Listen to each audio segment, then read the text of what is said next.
ఎందువలన ఇది కావాలా, లేక ఇంద్ర పదవి కావాలా, లేక విష్ణు పదవి కావాలా అని ఏది కావాలనే సంకల్పం ఉన్నా బంధమే అవుతుంది. నాకేది వద్దు, నిరాకారమైన సర్వవ్యాపకమైన అఖండ జ్ఞానం ఏదుందో అది నేనైపోతే నాకు చాలు, నాకేది వద్దు అనుకోవడమే మోక్ష స్థితి. ఇది కావాలా అది కావాలా అనే కోరిక లేకున్నా కూడా బంధమవుతుంది. మళ్ళీ దానికోసం నువ్వు జన్మమెత్తవలసి వస్తుంది. ఈ రకంగా అనుకున్నామంటే సర్వవ్యాపకమైన నిరాకారమై ప్రపంచాన్నంతా ఏ జ్ఞాన స్వరూపమైన పరబ్రహ్మం నడిపిస్తుందో ఆ బ్రహ్మం నేను, పరమాత్మ నేను అనుకుంటున్నాడు. నాలో కూడా ఆ బ్రహ్మస్వరూపాన్ని దీంట్లో కూడా ప్రకాశిస్తుంది. నేను ఆ బ్రహ్మస్వరూపానికంటే వేరైనటువంటి వాడిని కాదు కదా. అంతటా సర్వవ్యాపకంగా ఏ బ్రహ్మస్వరూపమో ఉందో ఆ బ్రహ్మం నుండి వచ్చిన ఒక కళ దీంట్లోకి వచ్చింది, నేను నేను అని జీవభావంగా ఒక కళ వచ్చింది. ఇప్పుడు ఈ కళ తెలుసుకుని నేను ఈ దేహం కాదు, ఈ ఇంద్రియాలు కాదు, అంతటా ఈ జ్ఞాన స్వరూపమైన పరమాత్మ సర్వవ్యాపకంగా ప్రకాశిస్తుందో ఆ పరమాత్మ నుండి దీంట్లోకి వచ్చింది నాను. నాకు నేను దేహంతో ఇంతకాలం అనుభవించినాను. ఈ నేను అలా ఆ బ్రహ్మస్వరూపం అందే కలిసిపోయి నిరాకారంగా బ్రహ్మమై నిలుస్తాను, పరమాత్మనై నిలుస్తాను. అంతేగాని నాకు ఏ కోరికలు లేవు అనేటువంటి మోక్షాన్ని పొందుతున్నాడు ఒక జ్ఞాని అయినటువంటి వాడు మాత్రమే, అందరూ కాదు. ఎందువల్లనగా తుర్యావస్థ పొందుటకు మనస్సు లయమై బుద్ధి లయించకుండా నిలబెట్టి సహస్రారమందున్న చిక్కలను బుద్ధికి ఆలంబనముగా ఇవ్వవలేదు. ఆ విధంగా ఆ బుద్ధికి ఆ జ్ఞాన స్వరూపాన్ని ఆలంబనంగా ఇవ్వాలా. నేను పొందవాలనుకున్నది ఆలంబన అంటే నేను ఈశ్వరుని పొందవాలనుకున్నవాడు ఈశ్వరుని స్వరూపం ఆలంబనగా ఇస్తాడు. విష్ణువు నామం చేసుకునేవాడు విష్ణువుని ఆలంబనగా ఇస్తాడు. రాముని ఆలంబన చేసుకునేవాడు కృష్ణుని ఆలంబన, ఇట్లా ఏదో ఒక రూపాన్ని ఆలంబన చేసుకున్నవాడు ఆ రూపంగా ప్రకాశిస్తూ ఉన్నటువంటి ఆ భగవంతుని ఆలంబన చేసుకుంటారు. కానీ జ్ఞాన స్వరూపమైన నేను ఏది నాకు వద్దు, సర్వవ్యాపకంగా ఏ సత్తాతో ఏ జగత్తంతా ఆ విష్ణువు ఈ సత్తా లోపల ఉండేటువంటి వాడే, ఆ ఈశ్వరుడు ఈ సత్తా లోపల ఉండేటువంటి వాడే, సమస్తము ఈ పరమాత్మ స్వరూపమైన సర్వానికి ఆధారంగా ఏ సత్తా స్వరూపం ప్రకాశిస్తుందో ఆ సత్తా నా స్వరూపము, అది బ్రహ్మము, ఆ బ్రహ్మాస్మి శివోహం శివోహం అని ఆ బ్రహ్మతో ఏకత్వం పొందుతున్నాడు. అంతేగాని వీడికి ఏ కోరిక ఉంది, ఏ గొప్ప సౌకర్యంగా ఉండవాలని లేదు, మళ్ళా జన్మ ఎత్తవాలని లేదు. ఈ జన్మం ఎత్తితే కర్మధర్మాలన్నీ అనుభవించవలసిందే, తప్పదు. కాబట్టి నాకు జన్మే వద్దు, నిరాకారంగా అంతటా ఉన్న భగవంతుడిలో కలిసిపోతే నాకు చాలు అనుకుంటూ ఉంటాడు జ్ఞాని అయినటువంటి వాడు. వృత్తి పుట్టడము మనస్సుకు స్వభావము, అదే సంకల్పం. అది ఏదో ఒకటి బుద్ధి పుట్టడం, ఇది కావాలనిపించడము అది కావాలనిపించడము, లేదా ఆ దేవుని మీద చేద్దాము ఈ దేవుళ్ళు చేద్దాము, ఇదంతా కూడా మనస్సు సంకల్పానికి సంబంధించినది. ఏది అనుకోకుండా ఉండు, సంకల్పించమాకు. ఏది సంకల్పించడం అంటే దేన్నో ఒక దాన్ని గురించి అనుకోవడం అన్నమాట. ఏది అనుకోకుండా ఉంటే ఏ సంకల్పము లేదు. ఏ సంకల్పం లేకపోతే నా స్థితి ఎట్లుంది చూడండి మీరు, వాళ్ళు ఏకాంతంగా కూర్చొని ఏది అనకుండా ఉంటే ఎట్లుంది, జ్ఞానామృతము సమరసము గమనము ఆకాశతుల్యంగా ఉంది ఆ పరమాత్మ స్థితి. నాకు ఏం కనిపిస్తుంది అప్పుడు, నేను ఏది అనుకుంటే ఆ రూపం కనిపిస్తుంది. నేను ఏది అనుకున్నప్పుడు ఎట్లుంది, ఆకాశతుల్యంగా ఉంది జ్ఞానస్వరూపమైన పరబ్రహ్మతత్వం. అందుకే అయినా దత్తాత్రేయుడు ఎట్లుంటుంది బ్రహ్మస్వరూపము అని అడిగినప్పుడు జ్ఞానామృతము సమరసం గగనోపమోహం అన్నారు. ఆకాశతుల్యంగా ఉండిపోతుంది. ఆయన కూడా ఇట్లుంటుంది అట్లుంటుంది అని ఏది చెప్పలే దత్తాత్రేయుడు. ఆ విధంగా మన మనస్సే నిలిచిపోయినప్పుడు, మన సంకల్పమే నిలిచిపోయినప్పుడు, కూరుకున్నప్పుడు అది ఏ సంకల్పం అంటే ఆ రూపం దాల్చుతుంటుంది ఆ మనస్సు. ఏ రూపము దాల్చకుండా ఉంటే అట్లుంది ఆకాశం. ఏ రూపం ఉంది? ఆకాశతుల్యంగా ఉంది. ఇప్పుడు ఈ ఆకాశతుల్యంగా ఉన్న ఆకాశము ఎక్కడ కనపడింది నాకు? నా జ్ఞానంలో కనపడింది. నా జ్ఞానంలోకి ఆ ఆకాశతుల్యంగా ఉన్నటువంటి ఆ నిరాకారత నా జ్ఞానంలోకి వచ్చింది. నా జ్ఞానము ఆ నిరాకారమైన ఆకాశాన్నంతా ఆవరించింది, కలిసిపోయింది. దాన్ని నాలోకి తెచ్చుకునే వారికి దాన్ని అంతా ఇప్పుడు ఏదైనా ఒక వస్తువు తీసుకోవాలంటే ఆ వస్తువుని చేతిలోకి మొత్తం అంతా చేతిలోకి తీసుకుంటే కదా వస్తువు నా దగ్గరికి వచ్చేది. ఆ విధంగా ఆకాశం నేను ఆ నిరాకారంగా ఉన్నానంటే నా జ్ఞానంలోకి ఆకాశం వచ్చింది. అంటే ఇప్పుడు ఏమైంది అంటే నా జ్ఞానంలోకి వచ్చింది ఆకాశం. అంటే నేను ఏది అనుకోలేదు కాబట్టి ఆ నిరాకారమైనటువంటి ఆ బ్రహ్మస్వరూపము అనేది నా జ్ఞానంలోకి వచ్చేసింది. ఇప్పుడు నేను ఎట్లా ఉన్నాను?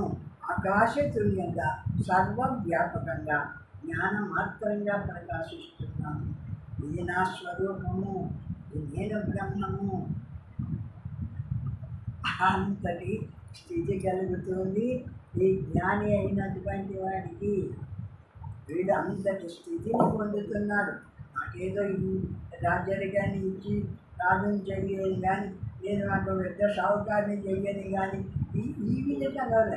ఆకాశతుల్య సర్వవ్యాపకంగా ఏ బ్రహ్మస్వరూపము అనంతంగా ప్రకాశిస్తుందో ఆ జ్ఞానస్వరూపమే నిలిచినప్పుడు ఇప్పుడు నేను అనేటువంటి జీవభావాన్ని వదిలేనాడు. బ్రహ్మ రూపంతో ఆకాశతుల్యమైపోయి నిలిచిపోయినాడు ఈ జ్ఞాని.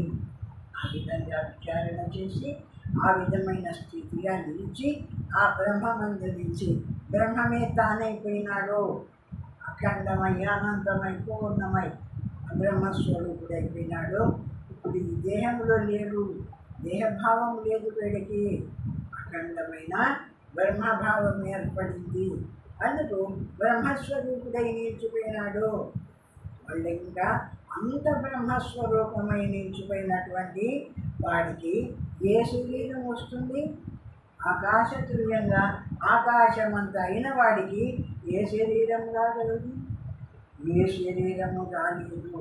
సర్వము ఆ బ్రహ్మస్వరూపమై జగత్తంతా వాడంతా జగత్తు ఒక్కటిగా కలిసిపోయినటువంటి నిరాకార స్థితి, ఆ బ్రహ్మ స్థితి, పరమాత్మ స్థితి. అట్లా అయిపోతున్నాడు. ఈ బ్రహ్మత్వాన్ని తెలుసుకొని బ్రహ్మమందు నిలిచినటువంటి వాడు. చిన్నది కాదు ఇది.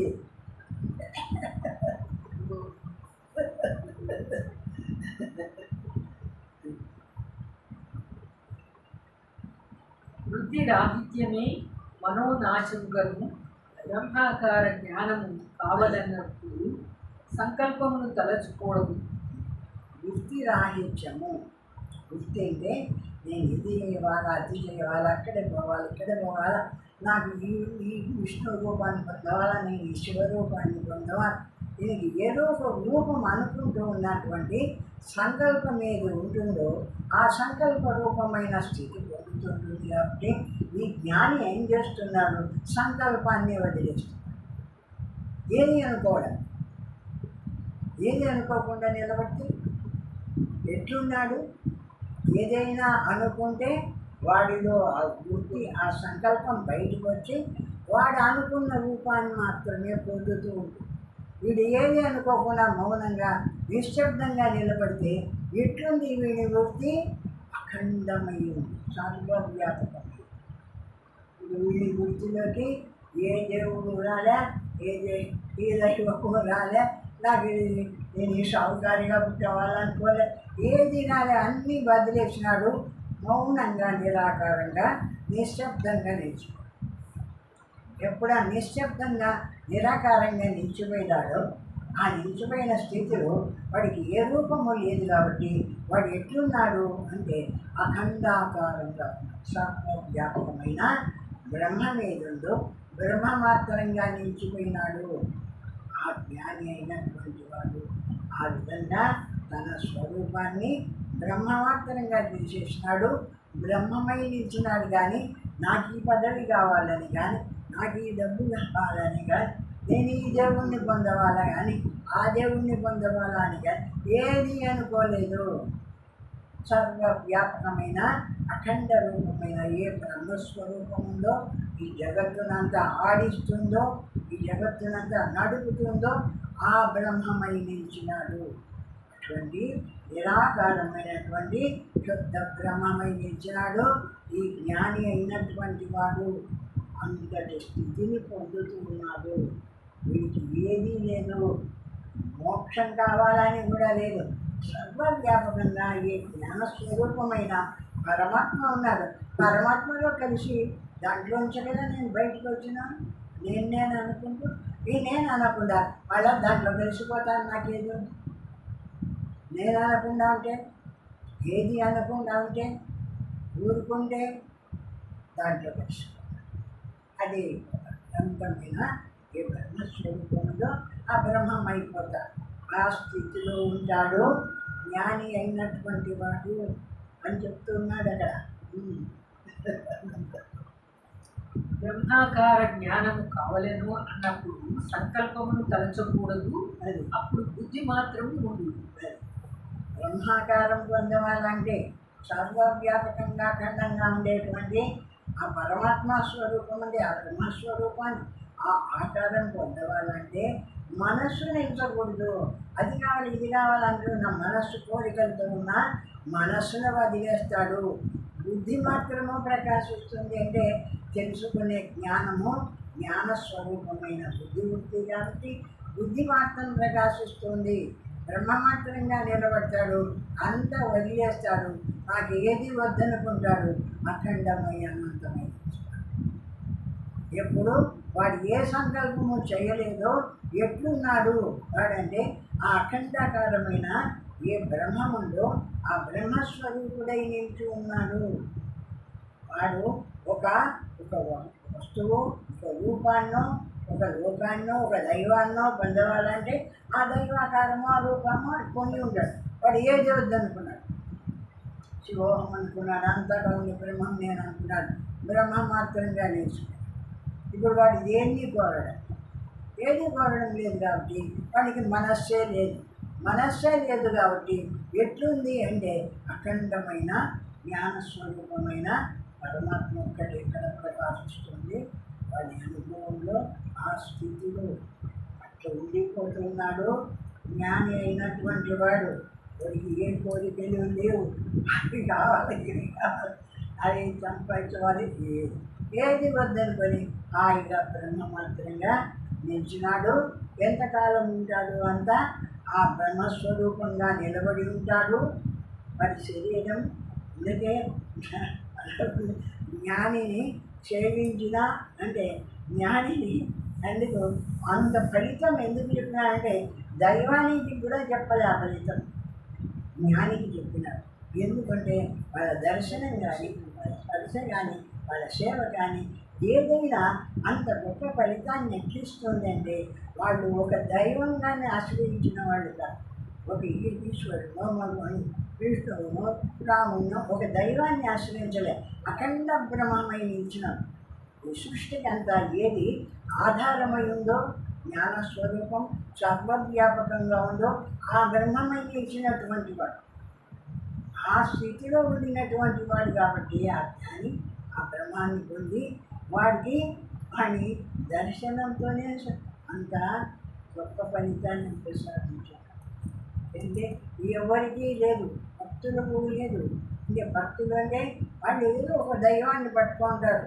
ఒకటి అమ్మవారిని పట్టుకుంటారు, ఒక ఆంజనేయుని పట్టుకుంటారు, ఒకడు రాముడిని పట్టుకుంటారు. ఏదో ఒక రూపాన్ని పట్టుకొని ఆరాధించుకుంటుంటారు. వీళ్ళు అట్లాంటి వాడు కాదు. నిరాధారమైనటువంటి సృష్టికంత ఆధారమైన ఏ బ్రహ్మస్వరూపం ఉందో ఆ బ్రహ్మం నేను అనుకుంటున్నాడు. వీడిలో ఏ రూపము లేదు, ఏ కోరిక లేదు. అట్లా ఉండిపోయినటువంటి వాడు కాబట్టి వీడు సర్వోత్తమము స్థితిని పొందినటువంటి వాడు.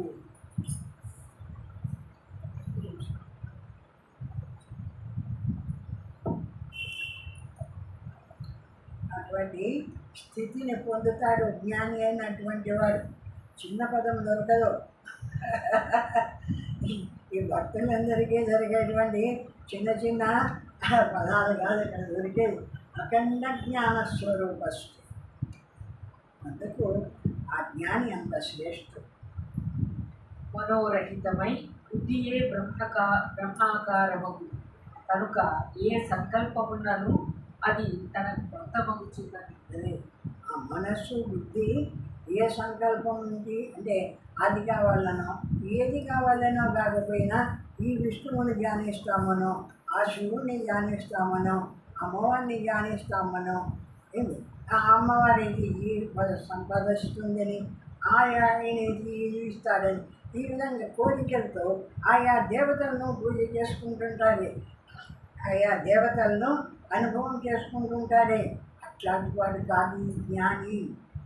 ఈ పరమాత్మను తెలుసుకున్నటువంటి జ్ఞాని ఒక దైవానికి సంబంధించిన వాడే కాదు, సర్వత్ర జగత్తునంతా కూడా ఏ జ్ఞాన స్వరూపము సమస్త ప్రపంచాన్ని ఆడిస్తుందో ఆ జ్ఞాన స్వరూపుడై నిలిచినటువంటి వాడు ఈ జ్ఞాని.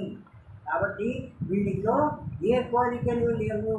ఇది కావాలనే కోరిక ఏదీ లేదు. హాయిగా శివోహం శివోహం అని ఆ బ్రహ్మం నేనని బ్రహ్మ మాత్రంగా నిలుస్తున్నాడు. ఆ బ్రహ్మ మాత్రంగా నిలిచడంతో ఆ దేహం ఊడిపోతూనే అనంతమైన బ్రహ్మంలో ఏకత్వం పొందుతున్నాడు. అంతేగాని వాడికి కోరికలు లేవు. అది జ్ఞాన స్థితి. ఈ పరమాత్మను తెలుసుకున్నందువల్ల, ఇంత విచారణ చేసినందువల్ల మనం చేయవలసింది ఏమిటంటే ఈ కోరికలతో ఆ కోరికలతో ఈ జన్మ ఆ జన్మ కాకుండా అఖండమైన బ్రహ్మస్వరూపంలో కలిసిపోతే ఎప్పటికీ ఆ నిరాకార బ్రహ్మమై నిలుస్తాం. ఇటువంటి దేహాలు రావు. అటువంటి శుద్ధ బ్రహ్మమై నిలుస్తాను అనుకుంటుంటాడు జ్ఞాని అయినటువంటి వాడు. వాడికి దేని మీద కోరిక ఉండదు అంటున్నాడు.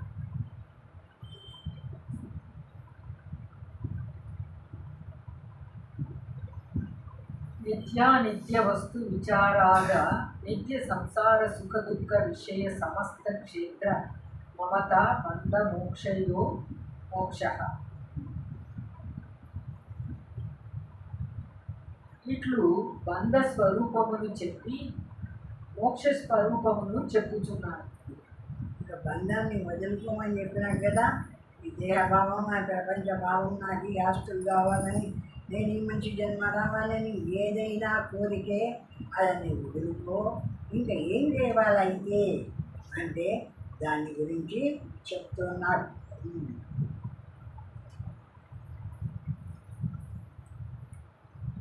హృదయపు పరమధ్యే కేవలం బ్రహ్మానందం అహమహమితి